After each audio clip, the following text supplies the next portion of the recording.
पहला पाठ नबी एजकेल का ग्रंथ, अध्याय 47, पद संख्याएं 1 से 9 और 12। स्वर्गदूत मुझे मंदिर के द्वार पर वापस ले आया। वहाँ मैंने देखा कि मंदिर की देहली के नीचे से पूर्व की ओर जल निकलकर बह रहा है, क्योंकि मंदिर का मुख पूर्व की ओर था। जल वेदी के दक्षिण में मंदिर के दक्षिण पार्श्व के नीचे से बह रहा था। स्वर्गदूत मुझे उत्तरी फाटक से बाहर घुमाकर पूर्व की बाह्य फाटक तक ले गया। वहाँ मैंने देखा कि जल दक्षिण पार्श्व से टपक रहा है। उसने हाथ में माप की डोरी लेकर पूर्व की ओर जाते हुए 1000 हाथ की दूरी नापी। तब उसने मुझे जलधारा को पार करने को कहा।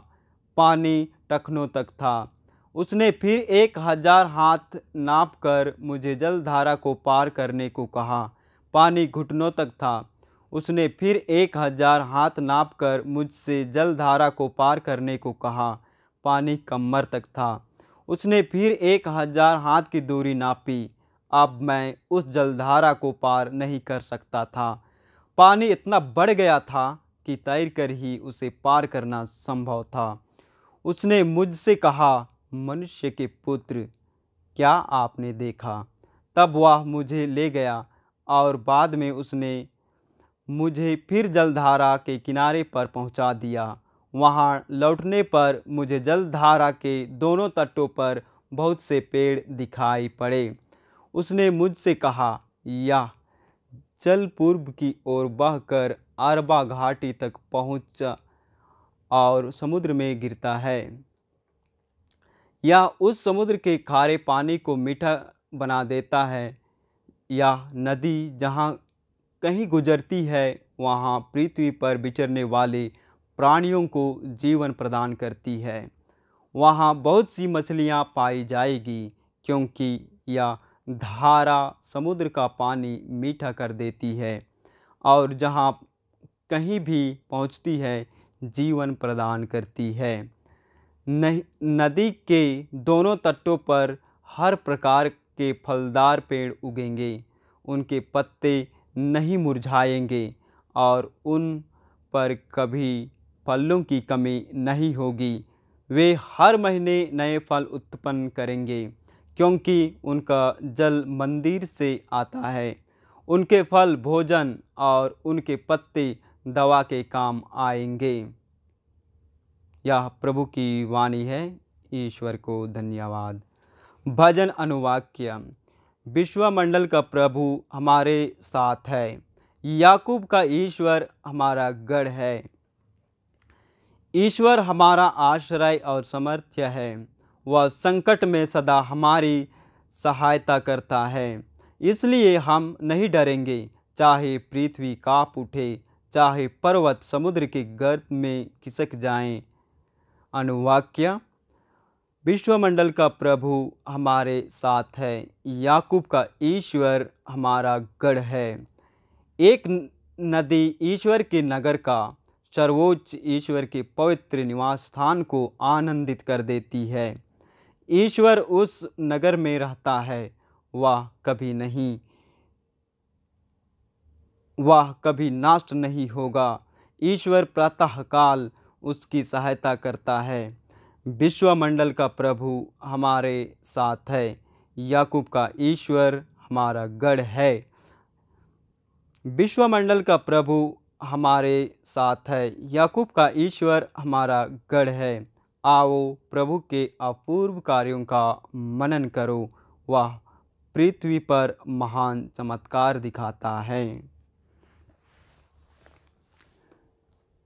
संत योहन के अनुसार पवित्र सुसमाचार, अध्याय 5, पद संख्याएं 1 से 3 और 5 से 15 तक।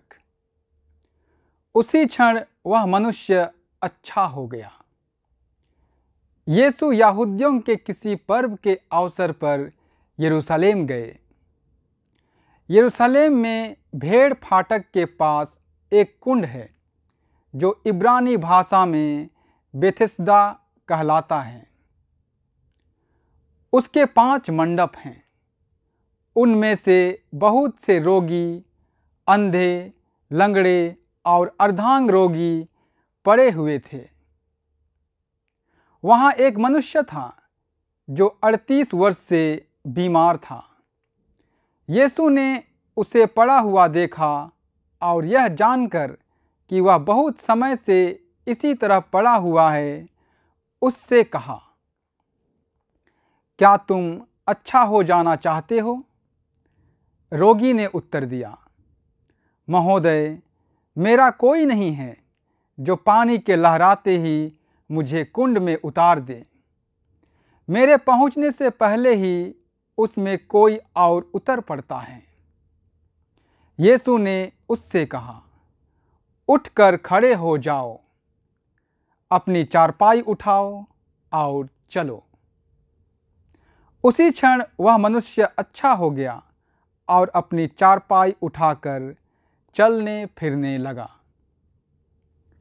वह विश्राम का दिन था, इसलिए यहूदियों ने उससे, जो अच्छा हो गया था, कहा, आज विश्राम दिवस है, चारपाई उठाना तुम्हारे लिए उचित नहीं है।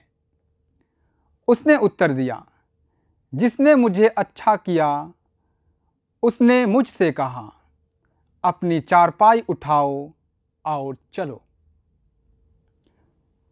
उन्होंने उससे पूछा, कौन है वह जिसने तुमसे कहा, अपनी चारपाई उठाओ और चलो? चंगा किया हुआ मनुष्य नहीं जानता था कि वह कौन है, क्योंकि उस जगह बहुत भीड़ थी और यीशु चुपके से चले गए थे। बाद में मंदिर में मिलने पर यीशु ने उससे कहा, देखो, तुम चंगे हो गए हो, फिर पाप नहीं करो, कहीं ऐसा ना हो कि तुम पर और भी भारी संकट आ पड़े। उस मनुष्य ने जाकर यहूदियों को बताया कि जिन्होंने मुझे चंगा किया है वह यीशु है।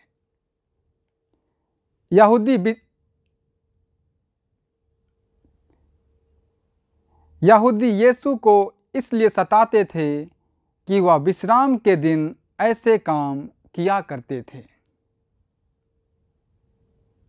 प्रभु का सुसमाचार। हे ख्रीस्त, तेरी स्तुति हो।